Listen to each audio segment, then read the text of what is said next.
بسم اللہ الرحمن الرحیم۔ لاکھوں درود پاک حضرت محمد صلی اللہ علیہ وآلہ وسلم اور آپ صلی اللہ علیہ وآلہ وسلم کی آل پر۔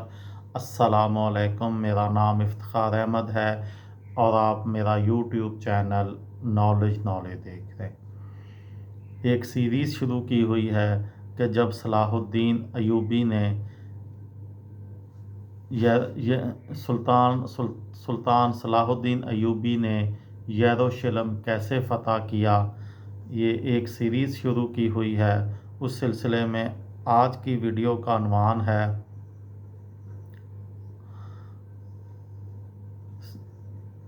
محاصرے کی مشکلات اور سلطان کی رحم دلی۔ انتظار کا یہ کھیل یقیناً سلطان کے لیے بہت تھکا دینے والا تھا، جنہیں معلوم تھا کہ اس وقت مغربی یورپ کے بادشاہ ان کے خلاف بہت بڑی فوج کھڑی کرنے کی تیاری کر رہے ہیں۔ سلطان کی طرف سے ہر طرف مسلم طاقتوں سے رابطہ کیا گیا۔ عماد الدین نے بغداد میں خلیفہ کو بھی مدد کے لیے پیغام بھیجا۔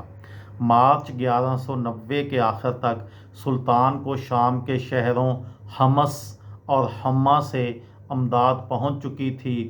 ان کے بھائی سیف الدین بھی مصر سے فوج کے ساتھ پہنچ چکے تھے، لیکن اس دوران بغداد میں خلیفہ کی خاموشی سلطان کے لیے پریشان کن تھی۔ ان کی طرف سے آتش یونانی کچھ مقدار میں محاصرے کی جنگ کے ماہر، کچھ انجینئر اور 20,000 دینار بھیجے گئے، جو سلطان نے انتہائی ادب کے ساتھ وصول کرنے سے انکار کر دیا۔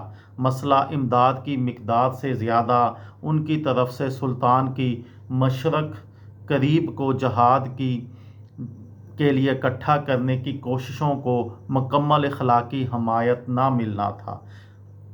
مسلمان حکمران جنہوں نے ان کا ساتھ نہیں دیا، ان کی مدد نہیں کر سکے۔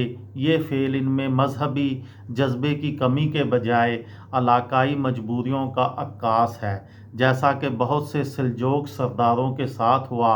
اس کے علاوہ کچھ حکمران خاندان شاید ایوبی خاندان کو فائدہ بھی نہیں پہنچانا چاہتے تھے۔ سردیوں کے موسم میں بارش اور کیچڑ نے کیمپوں میں زندگی مشکل کر دی، لیکن اس دوران مسیحوں نے محاصرہ توڑنے کے لیے 3 دیو ہیکل ٹاور تعمیر کر لیے۔ ہر ٹاور 5 منزل اونچا تھا۔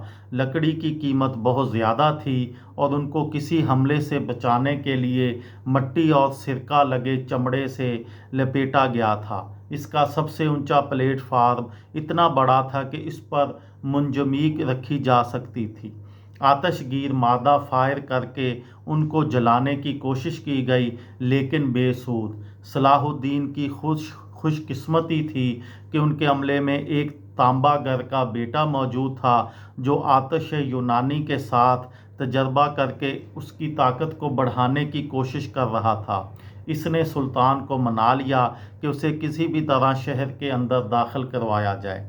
اس نوجوان نے اپنے تجربات کی روشنی میں کیمیائی مادہ تیار کیا، جسے برتنوں میں بھر کر ایک ٹاور کی طرف داغا گیا، لیکن ٹاور کو کوئی فرق نہ پڑا۔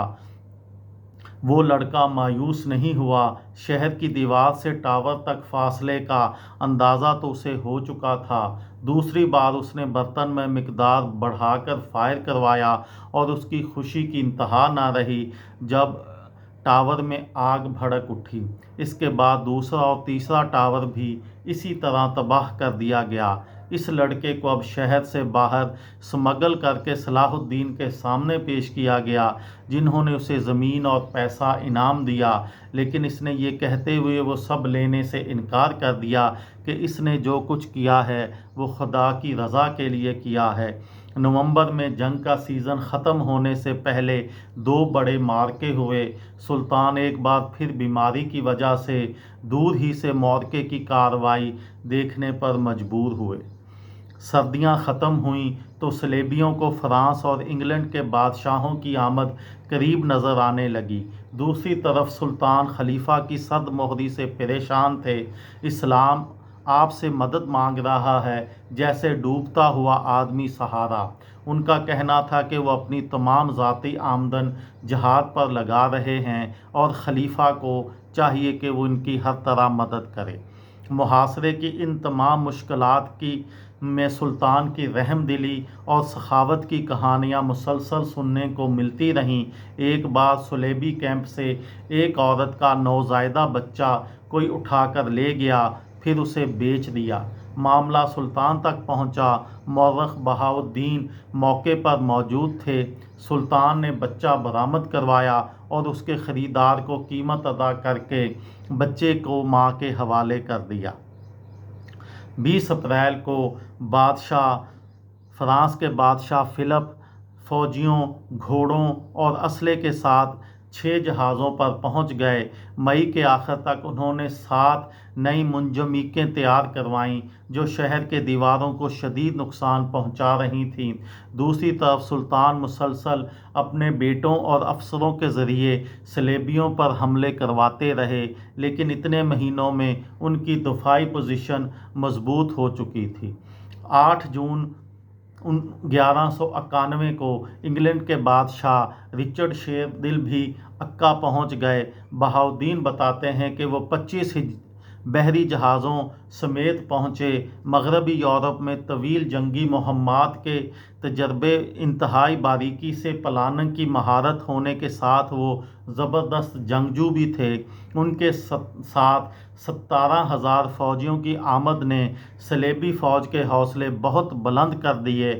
سلطان نے ایک بار پھر مشرق قریب میں پیغام بھیجا کہ عکا شہر شدید خطرے میں ہے، اگر اب امداد نہ آئی تو کب آئے گی؟